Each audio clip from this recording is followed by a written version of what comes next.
It's really got to be drilled. When we talk about a low single leg,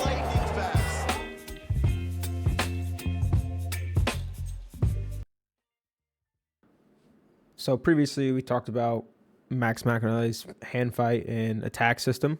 All right, to go along with that, you have to understand your finish options very fast. All right, it makes this system work even better. All right, you understand the angle you hit on, you understand the finish you need to choose based on where you're at or the opponent's defense, and then you got a complete neutral system that allows you to attack both legs and score on either side. So we'll take a look at the single leg finishes. All right. And the very first one, and the one that I think most coaches would recommend, is getting to your feet. All right. But let's understand what is allowing us to get to our feet or choosing when to get to our feet. Right. So here we see nice little club. Just real quick. Beautiful freaking skip step over here to get his angle. All right, hits his knee pull. Okay, now here, all right, he's not quite behind the guy. His head is not out this far side, nor is it covered. All right, so he comes to his feet. All right, he's a little bit. If we talk about it in three angles, right? There's a backside angle, an opposite side angle. I haven't had a good name to call this far side. And then there's like the in front angle, and it's not directly in front. It's on the side that he attacked, right? So if he's on this front angle, his head's uncovered, he should come to his feet. And he does, right? So that's kind of the first finish option if you're looking for when and where to finish your single legs. This is a good rule of thumb. Head is uncovered, right? Uncovered.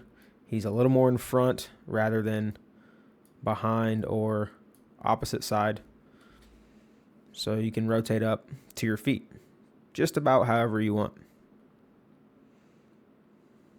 So here's another look at him getting to his feet, right? Kind of on a different angle, right? So here, he attacks his knee pull, guy drops, right? And he does this little head shift where he's working to get his head uncovered and above this guy's belly button a little bit, right? So you see the guy sprawl, two hands on the leg, and we'll see his head rotate out and then kind of up the guy's chest a little bit.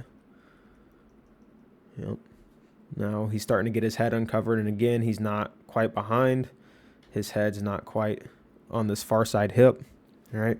I think one of the things you could be aware of or be careful of in here is if this guy tries to do one of those ankle pick type defenses where if you step this foot up and your head gets kind of crunched low, guy might be able to attack this foot with his hand. But in general, if you keep moving or maybe even just swing this foot behind you a little bit more, although then you might be off balance, right? It's decent post. Step your foot back. Should be in good shape. Rotates up to his feet. Right, and the whole time, his hands are going to be pushing down and getting the leg closer to his hips. Right, so we don't see his elbows bend a whole lot here. Right, he's more just using them as straps instead of pulling the leg super hard to him. Right, but now once he comes to his feet, he can start to get that leg a little bit closer. Rotates up, clears the leg out, and then looks for his scores. Here's another one where he gets to his feet, and now we get to kind of see a little bit of where his head might start to shift over. All right, so hits his knee pull. All right, he's still in front of the guy, definitely not on this backside angle. Starts to rotate up, and now we can see his head's almost out that far side, but not quite enough to make it a cutback or double leg type finish. All right. And also, as he's pushing this leg like down to get it close to his hips, this guy's going to have to float off of it in order not to get cut back anyway, right? So as he kind of floats off,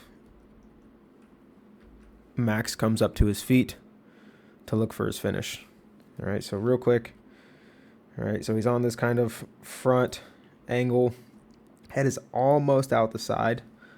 All right, it's enough to create head pressure to make the guy start to lean back so that when this leg opens up, so he doesn't fall over, the weight comes off his head and neck, and he can come up to his feet.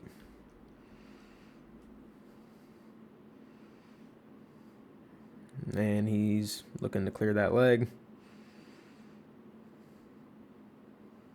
Get it high. And finish. Here we get to look at one of my favorite finish options, which is like this cutback option. All right, so he attacks his knee pull. Now as he does his kind of head slide, we see that it's starting to come out this far side, right?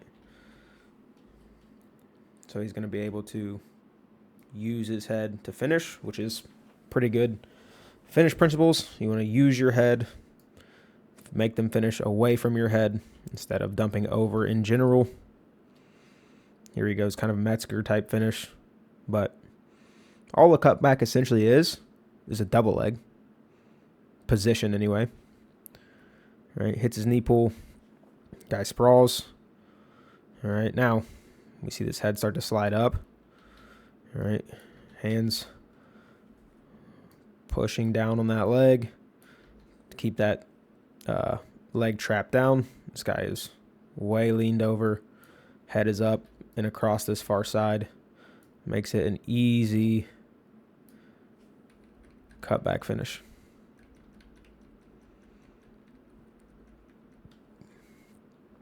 All right, so again, some of the things we're kind of reading here. What angle did you end up on when you attacked?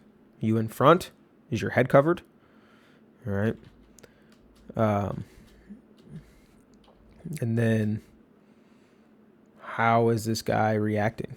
All right, so he's still kind of in front here. All right, as he starts to do his head slide, head ends up coming out this far side. Then you look for cutback finish. All right. Here's another look at a cutback type finish. Here he goes from his low ankle and then slides up. All right, so here he's attacking low. All right, already looking to get his head up. But with your hand right here around the ankle, another hand around the knee, it's going to be really hard for this guy to get his leg back. All right. We see him pull this foot towards him. He's going to use his head on this far side to dump him backwards. And then looks for double leg, right? Some cutbacks look smoother than others, but essentially it's head out that opposite side and then some form of head driving finish like double leg, Metzger type. You can even stay on the single leg as long as that head is driving across and then this near side leg is trapped. And then the third option for your finish is going to be this backside, right? I mean, pretty much if you hit a super clean knee pull like this, right? So it's attacked. We can see this knee is starting to turn over. I mean, he almost bounces behind him. It's so nice. Right, and look where this far hand is aiming. It's going to aim down toward his ankle. So if he catches this thing, this guy's going to have a hard time squaring up in order to do a traditional type sprawl. All right, catches that ankle. Now, with knee control and this ankle, really hard for this guy to square back up and look to sprawl or do any other kind of defense, right? His defensive options are all going to be like limp knee, shin wizard type stuff from here. right? But let's look at his head position. I mean, we can see he's definitely not head covered in front of the guy. I mean, he's almost side by side with the opponent. So he's looking for his backside options. Right, and this guy kind of just falls over. He's able to rotate his head up really quick, catches both ankles for his score. Right, and a lot of times, at least the way McEnelly does it, he'll get behind the guy right away, and that's about the only time he finishes backside. Right, so if he ends up there, he takes it. Otherwise, most of his finishes are feet or cutback options.